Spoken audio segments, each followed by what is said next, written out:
हर रोज का नया अनुपमा एपिसोड देखने के लिए आप हमारे चैनल को सब्सक्राइब कर लें।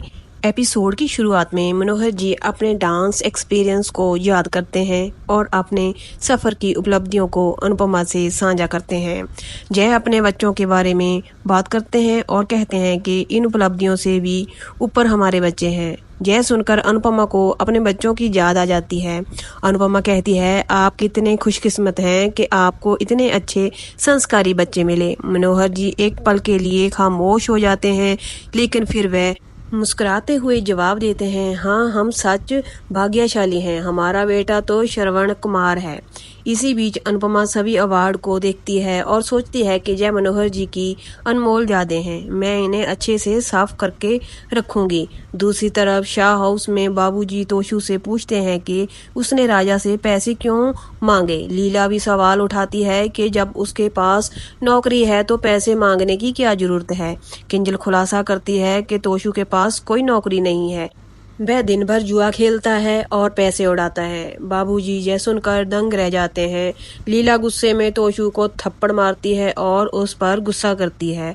तोशु गुस्से में कहता है कि मैंने बहुत कोशिश की लेकिन मुझसे जॉब नहीं मिली, तो मैं क्या करूं। किंजल कहती है कि जॉब नहीं मिली तो क्या जुआ खेलोगे? थोड़ी देर पहले तुम गिल्टी फील कर रहे थे और अब तुम विक्टिम कार्ड खेलने लग गए। परी कहती है कि आज के बाद आप राजा से कभी पैसे नहीं लेंगे। तोशु कहता है कि इस बार मैंने पैसे बिजनेस शुरू करने के लिए लिए थे। किंजल परी से उसकी बात का भरोसा नहीं करने के लिए कहती है। किंजल तोशु से साफ कहती है कि अगर उसे इस घर में रहना है तो कमाना होगा, वरना वह घर छोड़कर चला जाए। तोशु गुस्से में कहता है कि तुम मुझे घर से बाहर निकालने वाली होती कौन हो? यह मेरा भी घर है। किंजल कहती है कि इस घर को मैं और अंश चलाते हैं, तो इस घर में रहना है तो कमाना पड़ेगा। किंजल कहती है कि अगर अनुमा होती तो वह उसे घर से निकाल देती। तोशु कहता है कि किंजल को अनुपमा बनने की जरूरत नहीं है। परी तोशु को चुप कराती है। तोशु गुस्से में चला जाता है। सभी वहां से जाने लगते हैं। दूसरी तरफ मनोहर जी का बेटा उनके घर आ जाता है। अनुपमा पूछती है कि आप कौन? तरुण अंदर आकर मनोहर जी को आवाज लगाता है। मनोहर जी अपने बेटे को देखकर काफी खुश हो जाते हैं और खुशी से उसे गले लगा लेते हैं। मनोहर जी भावुक होकर कहते हैं कि मैं तुझे देखने लिए कब से तरस रहा था। अनुपमा उन्हें देखकर खुश होती है। तभी तरुण गुस्से में मनोहर जी को धक्का दे देता है और मनोहर जी गिर जाते हैं। अनुपमा मनोहर जी को संभालती है। तरुण गुस्से में मनोहर जी से कहता है कि आपकी यही नौटंकी मुझे पसंद नहीं है। अनुपमा हैरान हो जाती है। दूसरी तरफ किंजल परी को संभालती है और उसे सद्भावना देती है। वह कहती है कि मैं मोटी बात से माफी मांग लूंगी। परी कहती है कि आप बस पापा को समझा देना कि वह राजा से दूर रहें। मुझे यह बिल्कुल अच्छा नहीं लगता कि मेरे ससुराल वाले मेरे महके वालों के बारे में बुरा भला बोले। परी अनुपमा को याद करती है। दूसरी तरफ अनुपमा मनोहर जी से पूछती है कि क्या आप ठीक हो? तभी तरुण कहता है कि इन्हें कुछ नहीं हुआ है, यह हमेशा बचारा बनने का नाटक करते रहते हैं। मैं इनकी शक्ल भी नहीं देखना चाहता, लेकिन मजबूरी में मुझे जहां आना पड़ा। जय मनोहर जी से गुस्से में कहता है, आप तो जानते हैं कि जहां क्यों आया हूं। आप कब तक इस करोड़ों की संपत्ति पर साम बनकर बैठे रहेंगे? तरुण मनोहर से घर बेचने की जिद करता है और मनोहर जी मना करते हैं। जय उनकी पत्नी की यादें से जुड़ा होता है और बेरहमी से कहता है कि माँ अब लौटकर नहीं आएगी। वह कहता है कि उसे बचपन से ही अपने पिता के डांसिंग प्रोफेशन से शर्म आती है। मनोहर जी दुखी होकर कहते हैं कि मेरे मरने के बाद बेच देना। इस पर तरुण बेरहमी से कहता है कि आप इतने बेशर्म हैं कि आप मरते भी तो नहीं हैं। इसी बीच अनुपमा मनोहर जी का पक्ष लेती है। अनुपमा कहती है, जय घर आपके पिताजी का है, आप इनके साथ जबरदस्ती नहीं कर सकते। तरुण गुस्से में कहता है कि तुम हम बाप बेटे के बीच में बोलने वाली कौन होती हो? जय अनुपमा पर मनोहर जी को फंसाकर घर हड़पने का इल्जाम लगाता है। अनुपमा कहती है कि आप अपने पिता से इज्जत से बात कीजिए, लेकिन तरुण कहता है कि आप नौकरानी है तो नौकरानी बनकर ही रहो, तुम अपने औकात मत भूलो। तरुण मनोहर जी को धमकी देता है कि अगर अपने मेरी बात नहीं मानी तो मुझसे बुरा कोई नहीं होगा। मनोहर जी दुखी होकर कहते हैं कि ठीक है, हम जय घर भेज देंगे। तरुण खुश होता है और मनोहर जी तरुण से अनुरोध करते हैं कि उसके बाद हम तुम्हारे साथ रहेंगे ताकि बची हुई जिंदगी हम अपने पोते पोतियों के साथ गुजार सकें। लेकिन तरुण उन्हें साफ मना कर देता है और कहता है कि साथ रहना तो दूर की बात, मैं आपको देखना भी पसंद नहीं करता। आपकी वजह से ही मैंने और माँ ने बहुत बेइज्जती सही है। उसकी वजह से ही स्कूल में मुझे बच्चे चिढ़ाते थे। तरुण उन्हें अपमानित करता है। तरुण गुस्से में कहता है कि मुझे आपसे और आपकी इस कला से नफरत है। तभी वह गुस्से में मनोहर जी को अवार्ड और सर्टिफिकेट्स को फेंकने लग जाता है। वह तोड़फोड़ करता है और कहता है कि वह सर्टिफिकेट मेरी और मेरी माँ की बर्बादी का कारण है। अनुपमा उसे रोकने की कोशिश करती है।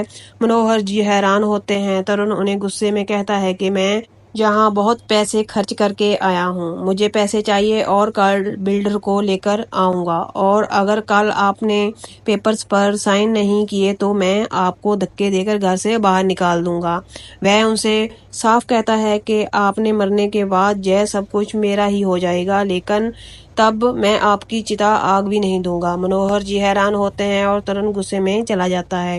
मनोहर जी दुखी होकर टूट जाते हैं और रोते हैं और कहते हैं कि बड़े होते ही बच्चों को क्या हो जाता है, बड़े होते ही बच्चे निर्मोही क्यों हो जाते हैं। माँ बाप बच्चों के खिलौने भी संभाल कर रखते हैं और बच्चे माँ बाप को ही नहीं संभाल सकते। बच्चे हमारी सबसे बड़ी दौलत होते हैं और हम उनके लिए बोझ बन जाते हैं।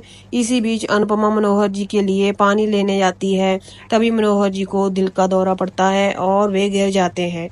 अनुपमा उन्हें देखती है और उन्हें तुरंत संभालती है, उन्हें होश में लाने की कोशिश करती है। मनोहर जी हालत बेहद खराब हो जाती है। अनुपमा हिम्मत करके उन्हें सहारा देती है और उन्हें बाहर लेकर आती है। जय रेडी पर लेटाकर हॉस्पिटल लेकर जाती है और उन्हें हिम्मत देती है। मनोहर जी कहने लगते हैं कि अब जीने का कोई मतलब नहीं है, क्योंकि उनका बेटा तो उनसे मरते हुए देखना चाहता है। अनुपमा रोते कहती है कि ऐसा मत बोलिए। तभी मनोहर जी हाथ जोड़ देते हैं और अनुपमा चौंक जाती है। दूसरी तरफ पाकी अपनी चालाकी दिखाने की कोशिश करती है और मीता के पर्स से महंगे प्रोडक्ट चुराने की योजना बनाती है ताकि उन्हें बाहर बेच सके। ऐशानी कहती है कि अगर आप पकड़ी गई तो कोठारी परिवार आपको जेल भेजने देंगे। पाकी चली जाती है। ऐशानी काफी डेट पर जाने की तैयारी करती है। दूसरी तरफ डॉक्टर मनोहर जी का इलाज कर रहे होते हैं। मनोहर जी हालत बिगड़ने पर डॉक्टर अनुपमा से मेडिकल हिस्ट्री पूछते हैं। अनुपमा कहती है कि वह सिर्फ एक काम वाली है। डॉक्टर कहते हैं कि इलाज के तुरंत जानकारी चाहिए। अनुपमा सोचती है घर पर उसे मनोहर जी मेडिकल फाइल मिल जाएगी। अनुपमा तय करती है कि वह किसी भी कीमत पर मनोहर जी की जान बचाएगी। दूसरी तरफ राजा परी को दुखी देखकर उसका मनोबल बढ़ाता है। परी कहती है कि पापा की वजह से सबके सामने शर्मिंदा महसूस कर रही हूँ। राजा वादा करता है कि वह अब से कुछ भी नहीं छुपाएगा। परी कहती है कि इसमें तुम्हारी गलती नहीं है, मेरे पापा कभी नहीं सुधर सकते। परी को खुश करने की कोशिश करता है। दूसरी तरफ राही डांस प्रैक्टिस करने के बाद आराम करती है और कहती है कि ऑनलाइन डांस सीखने में वह मजा नहीं है जो रियल में लाइव सीखने में। वह सोचती है कि अगर प्रेम ने आधा काम नहीं बांटा होता तो मुझे डांस प्रैक्टिस के लिए टाइम भी नहीं मिल पाता। दूसरी तरफ अनुपमा मनोहर जी के घर पहुंचती है और उनकी दवाइयां ढूंढने लग जाती है। दवाइयां लेती है और सोचती है कि अगर दवाइयां हैं तो मेडिकल फाइल भी होगी। इधर राही मनोहर जी को फोन करने के बारे में सोचती है और फैसला करती है कि अगर वह अहमदाबाद में है तो उनके इंस्टीट्यूट में जाकर डांस प्रैक्टिस करेगी। दूसरी तरफ अनुपमा को मनोहर जी के कमरे में दवाइयां मिलती हैं। वह मनोहर जी की अलमारी में मेडिकल फाइल ढूंढने लगती है।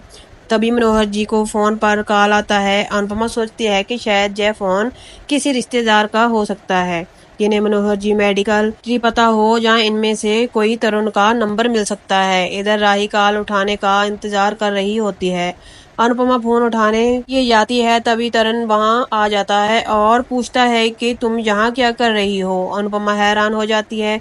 अनुपमा घबरा जाती है और इसी के साथ एपिसोड खत्म हो जाता है। अगला एपिसोड देखने के लिए मिलेगा कि तरुण अनुपमा घर पर के कागजात चुराने का आरोप लगाता है और केस दर्ज कराता है। अनुपमा को पुलिस पकड़ कर ले जाती है। अनुपमा अपनी बेगुनाही साबित करने की कोशिश करती है। आज का एपिसोड आपको कैसा लगा हमें कमेंट कर कर जरूर बताएं। साथ ही ऐसे ही डेली अपडेट जानने के लिए वीडियो को जरूर लाइक करें, हमारे चैनल को सब्सक्राइब करें।